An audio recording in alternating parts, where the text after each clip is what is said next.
ব্যান্ডেল হাওড়া শাখায় শেওড়া পুলিশ স্টেশনের ৩ ও ৪ নম্বর প্ল্যাটফর্মে জলের ট্যাঙ্ক রাখা ছিল, সেখানে আগুন লাগে। ঘটনাস্থলে শেওড়া police GRP.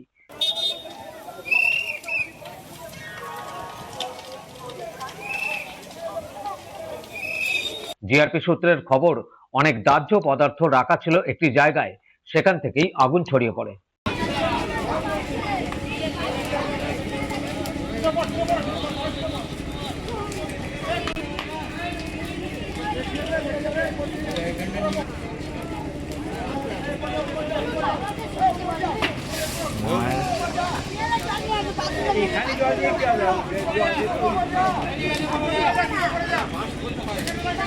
Fire bike plus আমাদের একটা MSWT গাড়ি নিয়ে আমরা আছি এবং আমরা খুব তাড়াতাড়ি এটা এক্সটিংগুইশ করি।